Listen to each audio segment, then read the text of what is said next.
કિંજલ રબારીના પ્રેમ પ્રકરણથી શરૂ થયેલો મુદ્દો રબારી વર્સિસ ચૌધરી સમાજની લડાઈમાં તબદીલ થયો અને ત્યારબાદ હવે આ મુદ્દે રાજનીતિ પણ થઈ રહી છે।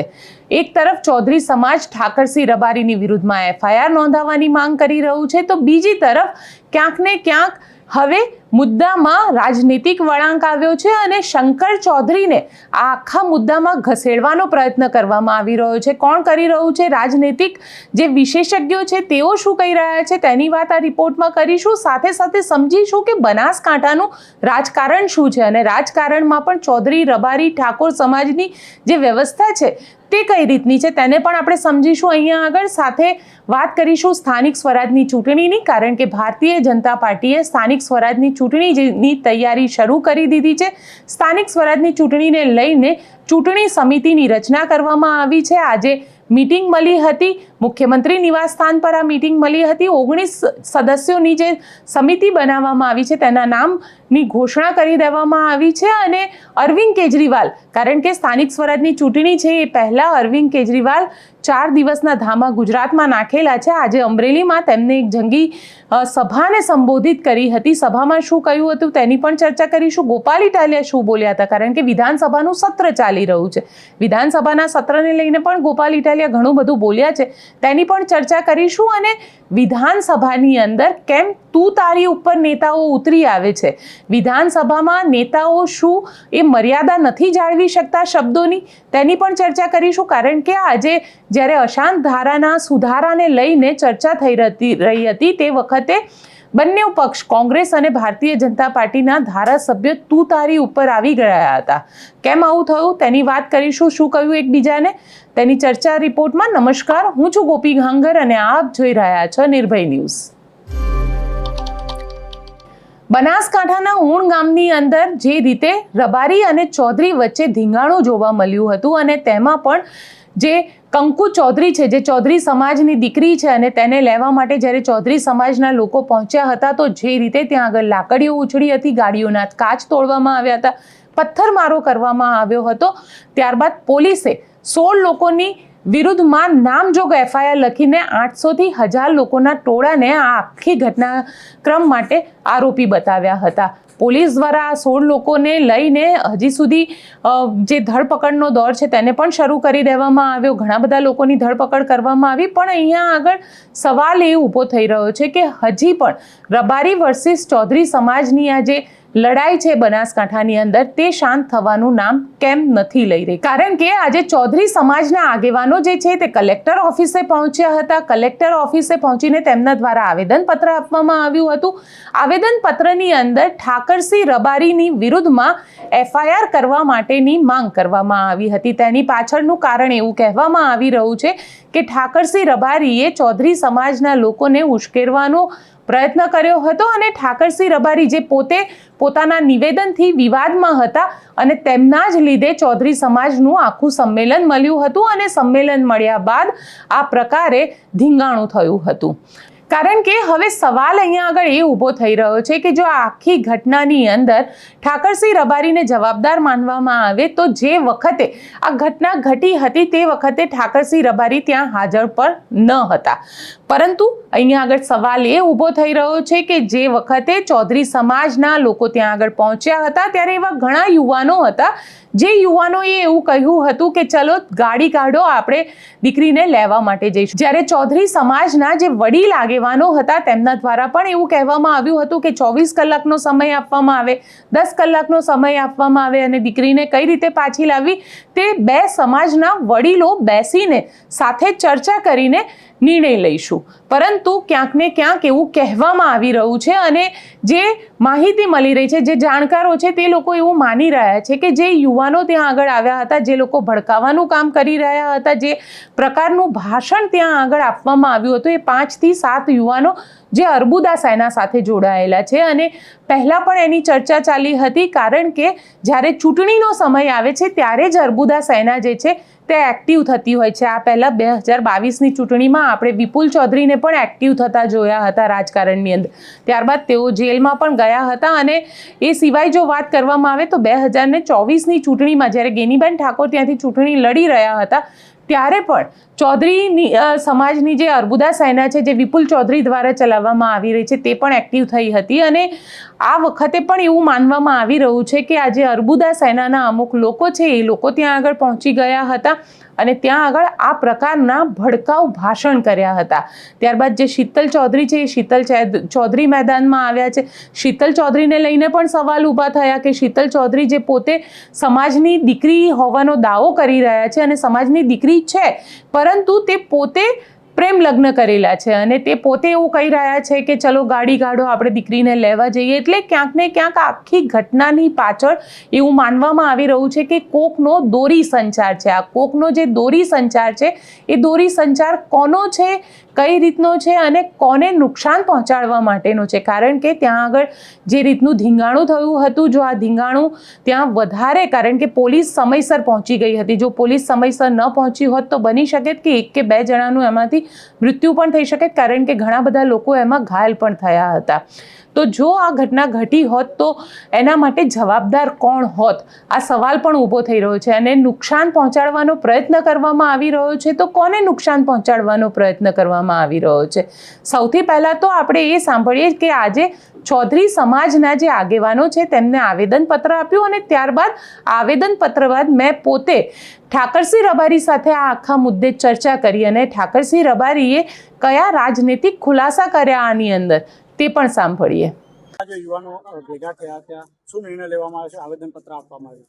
આવેદનપત્રમાં અમે અમારી માંગણીઓ મૂકી છે અને જો અમારી માંગણીઓ નહીં સંતોષાય તો આગળ નરેન્દ્ર મોદીની નાની મુકામે જે મિટિંગ થવા જઈ રહી છે એ મિટિંગનો ઉગ્ર વિરોધ કરવામાં આવશે. શું આવેદનપત્રમાં શું માંગ છે? શું આવેદનપત્રમાં અમારી માંગ એવી છે કે જે કેબી દેસાઈની શંકાસ્પદ ભૂમિકા છે થરાદ પોલીસ સ્ટેશનના પીઆઈની, એમને તાત્કાલિક અસરથી સસ્પેન્ડ કરવામાં આવે, કેમ કે તે પુરાવાનો નાશ કરી રહ્યા છે. અને બીજું એમના તરફ જે બી ખાતાકીય તપાસ થતી હોય કરી અને એમને જે બી આગળ થતું હોય કરવાનું આવે. બીજું કે જે પોલીસે ગાડીઓના કાચ તોડ્યા છે એનું નુકસાન સરકાર તરફથી ભરપાઈ કરવામાં આવે.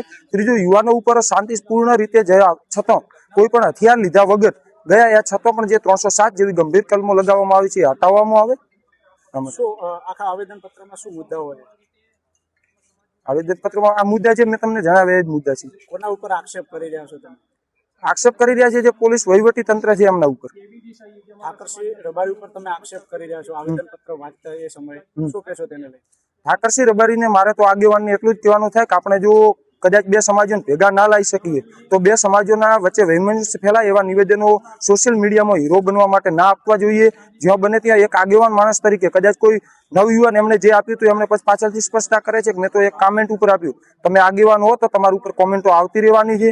એ આગેવાનો તમારે અવગણના કરવી જોઈએ અને 2 સમાજો વચ્ચે વૈમનસ્ય ફેલાય એવી રીતનું કોઈ પણ નિવેદન આપવું જોઈએ નહીં. શું માંગ છે? માંગ નહીં સ્વીકારાય તો આવનારા સમયમાં શું કરવાનું? આવનારા સમયમાં અમે આગળની રૂપરેખા નક્કી કરીશું, પરંતુ હાલમાં જો અમારી જે પીઆઈ કેબી દેસાઈને તાત્કાલિક સસ્પેન્ડ કરવાની માંગણી છે એ જો અમારી માંગણી નહીં સંતોષાય તો અમે નાની મુકામે નરેન્દ્ર મોદીજીનો કાર્યક્રમ નહીં થવા જોઈએ. આભાર.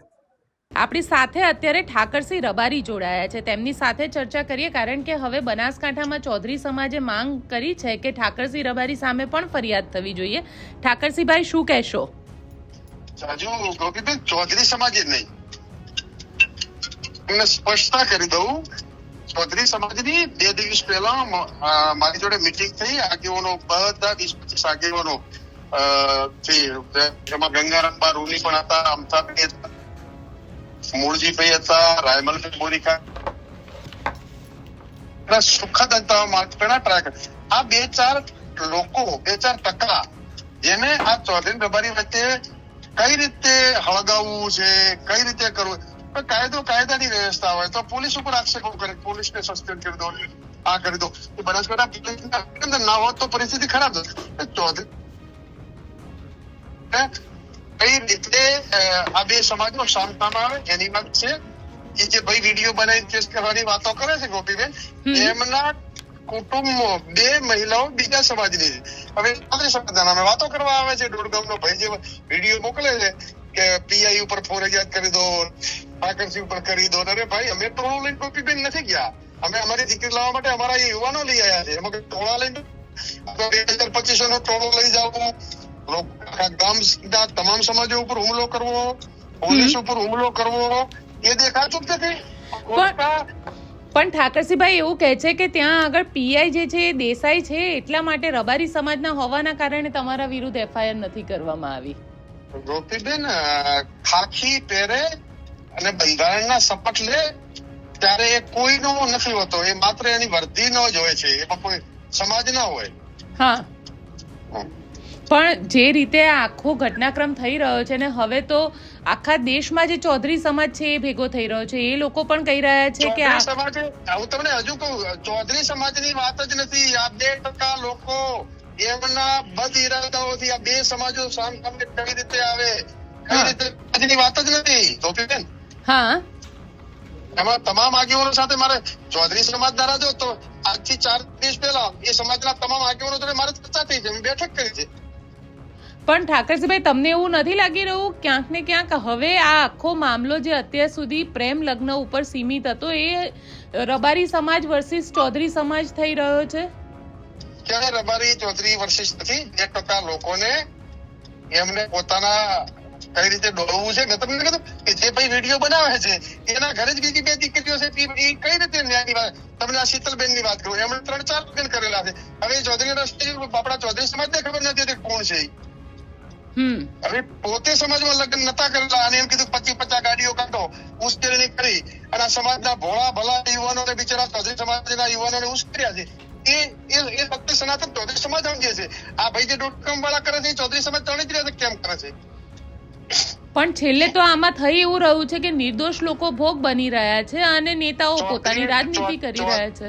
ચૌધરી સમાજ બધું સમજે છે.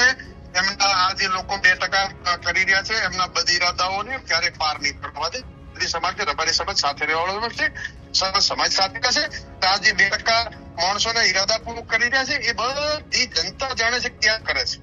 પણ દીકરીને તો જ્યાં રહેવું હોય ત્યાં રહી શકે ને. 18 વર્ષની થાય એટલે એને હક મળે છે. મારી વાત આ દીકરી વાળી વાત હવે છે, આ દીકરી વાળી વાત નથી. આમના બદ ઇરાદાઓ છે કે કઈ રીતે ભડકાવવું. એમને ખબર નથી ગાંધી ને સરદાર નું ગુજરાત છે. તમે 2000 નું ટોળું લઈને ભડકાવાનું કરો, ના કરો. હવે જયારે વાત પતી ગઈ આગેવાનો જોડે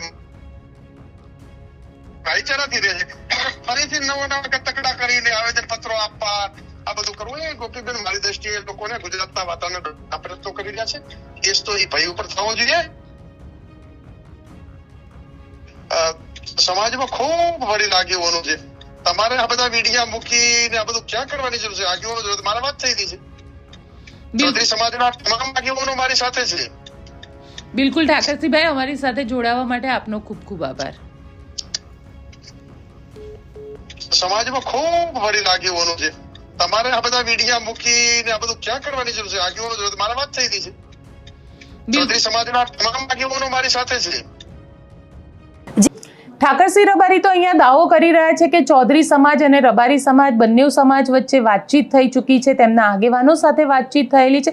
તો પછી હવે આ કરવામાં કેમ આવી રહ્યું છે? તો આપને રાજનૈતિક રીતે જો હું બનાસકાંઠા જિલ્લાની માહિતી આપી દઉં તો બનાસકાંઠા જિલ્લામાં 9 વિધાનસભાની સીટ આવે છે, જેમાં વાવ, થરાદ, દિયોદર, ધાનેરા, વડગામ, ડીસા, કાંકરેજ, પાલનપુર, દાંતા આ જે સીટ આવી રહી છે. અને આ વડગામની જે સીટ છે, વડગામની સીટ ઉપર અને દાંતાની સીટ ઉપર કોંગ્રેસ અત્યારે છે, જ્યારે માવજીભાઈ દેસાઈ ધાનેરાની સીટ ઉપરથી અત્યારે ધારાસભ્ય છે. એટલે 9માંથી 6 ભારતીય જનતા પાર્ટી પાસે છે. અને ત્યાં આગળ મોટી સંખ્યામાં બનાસકાંઠા જિલ્લાની જો વાત કરવામાં આવે તો મોટી સંખ્યામાં ત્યાં ચૌધરી સમાજ રહે છે. અને ચૌધરી સમાજ અને રબારી સમાજ માટે એવું કહેવાય છે કે આ બંને સમાજ અરસપરસથી જીવે છે. એટલે ક્યાંક એકબીજાને મદદરૂપ થવું, કોકના સારા ખરાબ પ્રસંગની અંદર એકબીજાને મદદરૂપ થવું, ગામની અંદર એકબીજાની સાથે રહેવું. જો ચૂંટણીની વાત કરવામાં આવે અને રાજકારણની વાત કરવામાં આવે તો રાજકારણની અંદર પણ હંમેશા રબારી અને ચૌધરી સમાજ સાથે ઊભેલો દેખાય છે. તેવામાં ચર્ચા એ થઈ રહી છે કે જે રીતે આ આખું કરવામાં આવ્યું અને જે રીતે ચૌધરી સમાજના લોકો ત્યાં આગળ પહોંચ્યા, કારણ કે જે સંમેલન મળ્યું હતું, સંમેલન બાદ તરત ને તરત ત્યાં આગળ પહોંચ્યા હતા અને જે લોકો ત્યાં આગળ પહોંચાડવા માટે ઉશ્કેરી કરી રહ્યા હતા, એ કોના કહેવાથી કરી રહ્યા હતા, કેમ કરી રહ્યા હતા, કયા રાજનેતાને નુકસાન પહોંચાડવા? તો રાજનૈતિક જાણકારો એવું માને છે કે ચૌધરી સમાજમાં શંકર ચૌધરીનું ખૂબ મહત્વ છે. અને શંકર ચૌધરી જે આપણને હંમેશા બનાસ ડેરીના અલગ અલગ કાર્યક્રમોમાં પણ દેખાય છે અને વિધાનસભાના અધ્યક્ષ પણ છે, રાજનૈતિક રીતે ઘણા વર્ષોથી સક્રિય છે. ચૌધરી સમાજની અંદર એવું કહેવાય છે કે શંકર ચૌધરી જો એકવાર ત્યાં આગળ કહી દે તો પછી ચૌધરી સમાજમાં ઝાઝા લોકો શંકર ચૌધરીની વિરુદ્ધમાં નથી જતા. એટલે ક્યાંક ને ક્યાંક શંકર ચૌધરીના જે રાજનૈતિક દબદબો છે તેને પણ અહીંયા આગળ નુકસાન પહોંચાડવાનો પ્રયત્ન કરવામાં આવી રહ્યો છે. કારણ કે સોશિયલ મીડિયા ઉપર ખૂબ એવું ચાલી રહ્યું છે કે આ આખા મુદ્દે શંકર ચૌધરી ચૂપ કેમ છે, કે શંકર ચૌધરી કેમ નથી બોલી રહ્યા, શંકર ચૌધરી પોતે શું માની રહ્યા છે આ મુદ્દાને લઈને, કેમ શંકર ચૌધરી એ ચૌધરી સમાજની દીકરીને પાછી નથી લાવતા. આ પ્રકારની ચર્ચાઓ સોશિયલ મીડિયા ઉપર ઘણા બધા એવા લોકો છે જે લોકો કરી રહ્યા છે. પરંતુ અહીંયા સવાલ એ ઊભો થઈ રહ્યો છે કે રાજનીતિ આ આખા મુદ્દે કોણ કરી રહ્યું છે, કોણ પોલિટિકલી કોને ડેમેજ કરવા માંગી રહ્યું છે. કારણ કે જો કોઈ એક વ્યક્તિ પોલિટિકલી ડેમેજ થશે જ તો જ બીજા વ્યક્તિને તેનો ફાયદો થઈ શકે છે. એટલે કોઈના કોઈ રીતે અહીંયા આગળ એક પોલિટિકલી ડેમેજ કરવાની, છબી બગાડવાનો પણ પ્રયત્ન થતો હોય તે પ્રકારની અત્યારે ચર્ચા બનાસકાંઠા જિલ્લાની અંદર થઈ રહી છે. હવે વાત કરી લઈએ ભારતીય જનતા પાર્ટીની સ્થાનિક સ્વરાજની ચૂંટણીની. કારણ કે સ્થાનિક સ્વરાજની ચૂંટણીને લઈને આજે ભારતીય જનતા પાર્ટીની જે ચૂંટણી સમિતિની રચના જે છે તે કરવામાં આવી છે. ચૂંટણી સમિતિની રચનામાં 19 સભ્યોનો સમાવેશ કરવામાં આવ્યા છે. CMથી લઈને પૂર્વ મંત્રીનો સમાવેશ કરવામાં આવ્યો છે, જેની અંદર પૂર્વ અધ્યક્ષ CR પાટીલ સમિત 4 પૂર્વ પ્રદેશ પ્રમુખને પણ સ્થાન આપવામાં આવ્યું છે. અને જે રીતે, કારણ કે ભારતીય જનતા પાર્ટી હંમેશા એવું કહેવાય છે ભારતીય જનતા પાર્ટી માટે કે એક ચૂંટણી પૂરી થાય છે અને ભારતીય જનતા પાર્ટી આવનારી બીજી ચૂંટણીની તૈયારીઓ શરૂ કરી દે છે.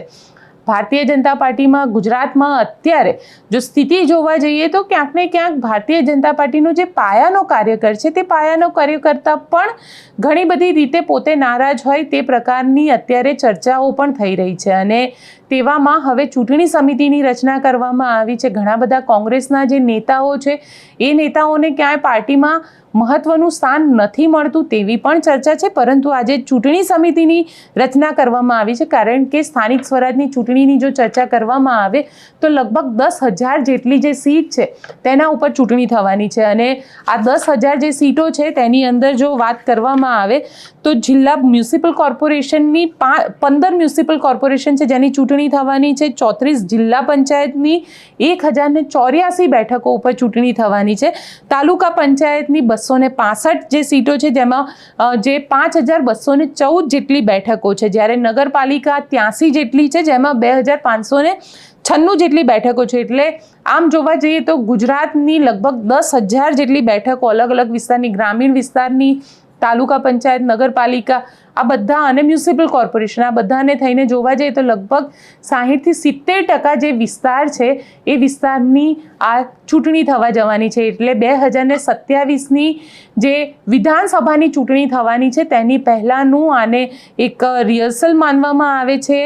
અને તેમાં પણ આજે નવી જે સમિતિ આપવામાં આવી છે, ચૂંટણી સમિતિની જાહેરાત કરવામાં આવી છે ભારતીય જનતા પાર્ટી દ્વારા, જેમાં મુખ્યમંત્રી ભૂપેન્દ્ર પટેલ, પ્રદેશ અધ્યક્ષ જગદીશ વિશ્વકર્મા, નાયબ મુખ્યમંત્રી હર્ષ સંઘવી સહિતના આગેવાનોને સમાવવામાં આવ્યા છે. અને સાથે સાથે પૂર્વ નાયબ મુખ્યમંત્રી નીતિન પટેલ, પૂર્વ મંત્રી અને સંગઠનના અનુભવી કાર્યકર્તાઓને પણ આની અંદર સમાવેશ કરવામાં આવ્યો છે.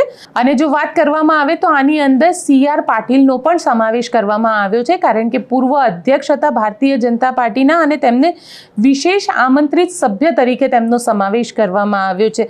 CR પાટીલ અત્યારે કેન્દ્રીય મંત્રી છે, પરંતુ CR પાટીલનો ગુજરાતની અંદર ઇતિહાસ રહ્યો છે. અને આ રેકોર્ડ જ કહી શકાય કે CR પાટીલ અત્યાર સુધીમાં વિધાનસભાની ચૂંટણીમાં 156 જે સૌથી હાઈએસ્ટ સીટો હતી તે જીતીને આવ્યા હતા. અને મોટા ભાગની ચૂંટણીમાં તેમણે ખૂબ મોટી સંખ્યામાં જીત હાંસિલ કરી હતી. એટલે તેમનો જે ગ્રાફ છે ઘણો ઊંચો છે CR પાટીલનો જીત માટેનો ગ્રાફ. અને તેના માટે કહેવાય છે કે તેમનું જે પન્ના પ્રમુખનું આખું મેનેજમેન્ટ હતું, જે પેજ પ્રમુખ મેનેજમેન્ટ એ કરતા હતા, તે અત્યાર સુધી અન્ય કોઈ નેતા નથી કરી શક્યા. અને કદાચ એટલા જ માટે ભારતીય જનતા પાર્ટી CR પાટીલના અનુભવનો પણ અહીંયા આગળ ઉપયોગ કરશે અને સ્થાનિક સ્વરાજની ચૂંટણીમાં બને એટલી મેક્સિમમ સીટ જે છે તે જીતવાનો અહીંયા આગળ પ્રયત્ન કરશે. પણ સાથે સાથે વિરોધ પક્ષમાં હવે કોંગ્રેસની સાથે અરવિંદ કેજરીવાલની પાર્ટી આમ આદમી પાર્ટી પણ છે. આમ આદમી પાર્ટી સૌરાષ્ટ્રની અંદર પોતાને કોન્સન્ટ્રેટ કરી રહી છે.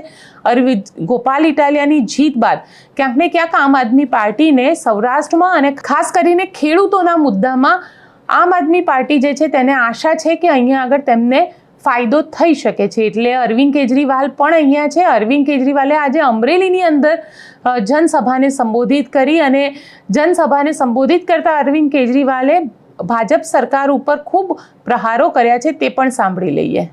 और आपका वोट लेके भाजपा ने क्या किया? आपका वोट लेके भाजपा के लोग मंत्री बन गए, एमएलए बन गए, गाड़ियां आ गई बड़ी बड़ी, बड़े बड़े बंगले बन गए, खूब प्रॉपर्टी बन गई, दुकानें आ गई, मॉल बड़े बड़े मॉल खुल गए उनके. इतना पैसा कमा लिया इन्होंने, इतना पैसा कमा लिया इन लोगों ने.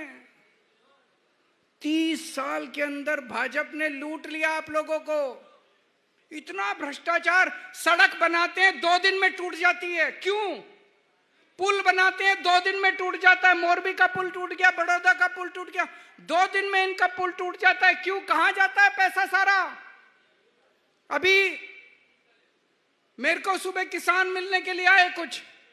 उन किसानों ने बताया थोड़े कुछ महीने पहले मूंगफली की फसल बर्बाद हो गई. सरकार ने 10,000 करोड़ रुपए का मुआवजा ऐलान किया. किसानों को नहीं मिला मुआवजा. मिला किसानों को मुआवजा? मूंगफली की फसल बर्बाद का मिला मुआवजा आप लोगों को? किसानों को नहीं मिला मुआवजा. कहां गए 10,000 करोड़? खा गए सारा पैसा, खा गए. इतना भ्रष्टाचार. एक आदमी यहां बता दे, अगर आपको राशन कार्ड बनवाना है पैसे देने पड़ते हैं कि नहीं देने पड़ते? बिजली का बिल गलत आता है, आप ठीक कराने जाते हो, पैसे देने पड़ते हैं कि नहीं देने पड़ते? जाति प्रमाण पत्र, चाहे जन्म प्रमाण पत्र, चाहे मृत्यु प्रमाण पत्र, कुछ भी काम कराना हो बिना पैसे के होता है गुजरात के अंदर. 30 साल के अंदर रेट बढ़ गए करप्शन के. बस इतना किया इन्होंने. पहले 100 रुपए में काम होता था, अब 10,000 रुपए में काम होता है. इतना भ्रष्टाचार किया इन लोगों ने. आप 30 साल में पार्टियों को वोट देते आए, नेताओं को वोट देते आए, कुछ नहीं मिला. ये नेता किसी के नहीं है, किसी के सगे नहीं है. इस बार अपने आप को वोट दो, अपनी सरकार बनाओ, जनता की सरकार बनाओ. इस बार कोई पार्टी नहीं, कोई नेता नहीं, किसी नेता को वोट नहीं देना. आपने पिछली बार 48 में से 40 सीट भाजपा को दी. आपने पिछली बार 48 में से 4 सीट आम आदमी पार्टी को भी दी. बस 4 सीट दी. लेकिन हम बड़े आप लोगों के लिए, आप लोगों के बहुत बहुत शुक्रगुजार हैं. हम आपका बहुत शुक्रिया अदा करते हैं कि आपने 4 सीट दी. खाता खोला आपने गुजरात के अंदर आम आदमी पार्टी का. आज भाजपा के लोग आपको डंडे मारते हैं. उससे बचाने के लिए हमारे नेता डंडे खाने के लिए आगे आते हैं. जेल जाने के लिए हमारे नेता आगे आते हैं. जिनको आपने 40 सीट दी वो डंडे मारते हैं, और जिनको 4 सीट दी वो अपने छाती के ऊपर डंडा खा के जेल जाते हैं आप लोगों के लिए. चैतर वसावा जेल गए, परवीन राम जेल गए. हमारे कितने आजकल रोज हमारे कार्यकर्ताओं को पकड़ पकड़ के जेल में डाल रहे हैं. लेकिन हम डरने वाले नहीं हैं. जब हमारे सबसे बड़े, जब मेरे को इन्होंने जेल में डाल दिया, मैं नहीं डरा, तो हमारी पार्टी इनके डंडों से और इनके जेल से डरने वाली नहीं है. आप सोचो, आपने 4 सीट दी, आज आपके लिए लड़ रहे हैं. कल गुजरात में आप अपनी सरकार बना लो, देखो क्या से क्या गुजरात का क्या नक्शा बदल जाएगा आपका. અરવિંદ કેજરીવાલને તમે સાંભળ્યા, પરંતુ સાથે આમ આદમી પાર્ટી ગોપાલ ઇટાલિયા અત્યારે વિધાનસભાનું સત્ર ચાલી રહ્યું છે અને ગઈકાલે યુસીસીના મુદ્દે ગોપાલ ઇટાલિયાએ ગૃહની અંદર હર્ષ સંઘવીની માફી માંગવી પડી. મામલો પણ કંઈક એવો જ હતો, કારણ કે ગોપાલ ઇટાલિયાએ એવા શબ્દો ઉપર દાવો કર્યો હતો કે ગૃહમંત્રી દ્વારા બોલાયા છે, જે શબ્દ ગૃહમંત્રી દ્વારા બોલાયા જ ન હતા. વિધાનસભાની અંદર આમ જોવા જઈએ તો જેટલા પણ લોકો વિધાનસભામાં ગયા છે અને જે લોકો જાણે છે વિધાનસભાની કાર્યવાહી, તેમને ખબર છે કે ગૃહની અંદર બોલાયેલા દરેક શબ્દનું એક રેકોર્ડિંગ બને છે, એક આખો જે ડ્રાફ્ટ છે તે તૈયાર કરવામાં આવે છે. અને આ ડ્રાફ્ટ અગર તમે જોવા ઈચ્છો તો વિધાનસભા, ગુજરાતની પહેલી વિધાનસભા જ્યારે મળી હતી અને ત્યારે જે શબ્દ બોલાયા હતા તેનો પણ ડ્રાફ્ટ મળી શકે છે. આજથી 5 વર્ષ પહેલાં પણ જે વિધાનસભા મળી હતી ત્યારે શું શું શબ્દ બોલાયા હતા, બધા જ શબ્દને રેકોર્ડ ઉપર લેવામાં આવે છે. જ્યારે ગોપાલ ઇટાલિયાએ આ પ્રકારનો દાવો કર્યો ત્યારબાદ હર્ષ સંઘવી જે નાયબ મુખ્યમંત્રી છે તેમના દ્વારા કહેવામાં આવ્યું કે મેં આ પ્રકારના શબ્દ નથી બોલ્યા અને જો ઈચ્છે તો અધ્યક્ષ આ આખા મામલે જે રેકોર્ડ છે એ રેકોર્ડ વિધાનસભાના રેકોર્ડને ચેક કરી શકે છે, કારણ કે હવે એ રેકોર્ડ જે છે એ વિડીયો સ્વરૂપની અંદર હોય છે. એટલે વિડીયોની અંદર તો તરત ખબર પડી જાય કે એ શબ્દ બોલાયા હતા કે નહોતા બોલાયા. જ્યારે ગોપાલ ઇટાલિયાને એવું કહેવામાં આવ્યું કે આ પ્રકારના શબ્દ તે બોલ્યા નથી, ગોપાલ ઇટાલિયાએ એવું કીધું કે તો હું રાજીનામું આપી દઈશ. પરંતુ જ્યારે અધ્યક્ષે રેકોર્ડ ચેક કરવાની વાત કરી તો ગોપાલ ઇટાલિયાએ ઊભા થઈને માફી માંગી લીધી. એટલે ગોપાલ ઇટાલિયાએ અહીંયા આગળ વિધાનસભામાં છેલ્લા દિવસે, આમ તો કહી શકાય યુસીસી બિલ હતું અને આવતીકાલથી તો વિધાનસભા પૂર્ણ થાય છે, એ પણ એના 2 દિવસ બાકી હતા અને ગોપાલ ઇટાલિયાએ અહીંયા આગળ માફી માંગી લીધી ગૃહમંત્રી હર્ષ સંઘવીની. કારણ કે જો આ પ્રકારના શબ્દ બોલ્યા હોત અને એ તો ઓન રેકોર્ડ બોલ્યા હતા કે હું રાજીનામું આપી દઈશ, તો ગોપાલ ઇટાલિયા કદાચ ભરાઈ પણ જાત અને ગોપાલ ઇટાલિયાએ રાજીનામું પણ આપવું પડે, કારણ કે ઓન રેકોર્ડ છે. હવે વાત કરી લઈએ આજે ગુજરાત વિધાનસભાની અંદર થયેલી ચર્ચાની, કારણ કે અશાંત ધારાને લઈને આજે ગુજરાત વિધાનસભાની અંદર સુધારા વિધેયક ઉપર ચર્ચા કરવામાં આવી છે. આ સુધારા વિધેયકમાં પણ જબરદસ્ત બબાલ આપણને જોવા મળી, કારણ કે ભાજપના ધારાસભ્ય કૌશિક જૈન, તમને ખ્યાલ હોય તો શાહપુરથી ધારાસભ્ય છે, અને કોંગ્રેસના ધારાસભ્ય ઇમરાન ખેડાવાલા જે જમાલપુરથી ધારાસભ્ય છે. આ બંને વિસ્તાર એવા છે જ્યાં આગળ મુસ્લિમ બહુલ વિસ્તાર છે, હિન્દુ મુસ્લિમ મિક્સ છે અને ત્યાં આગળ રહે છે. બંને વચ્ચે બોલચાલ થઈ ત્યારે અમિત ઠાકર જે વેજલપુરના ધારાસભ્ય છે તેમના દ્વારા એવો લેખિતમાં જવાબ આપવામાં આવ્યો કે અમદાવાદની અંદર જુવાપુરામાં 5 જંગલેશ્વર જેટલું દબાણ છે.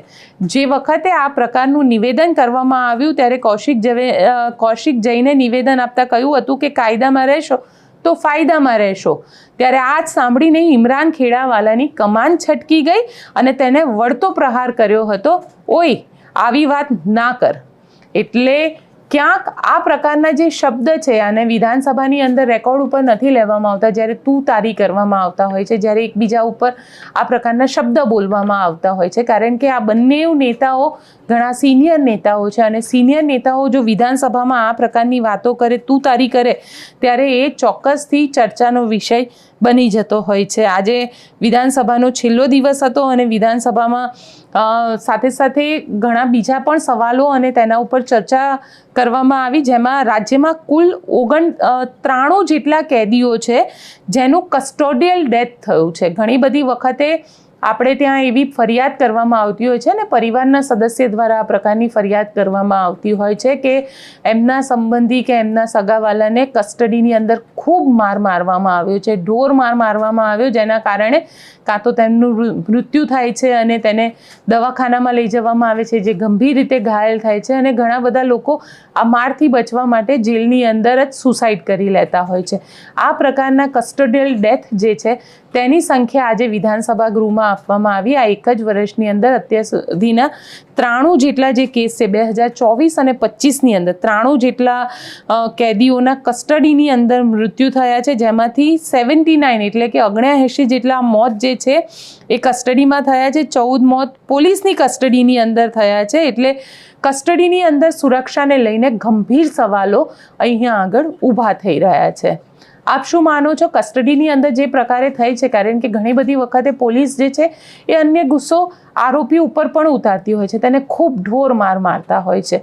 આ પ્રકારના મામલાને લઈને આપ શું માનો છો? મને કોમેન્ટ બોક્સમાં ચોક્કસથી લખીને જણાવજો અને અમારી ચેનલ નિર્ભય ન્યૂઝને લાઇક, શેર અને સબસ્ક્રાઇબ કરવાનું ભૂલશો નહીં. આભાર.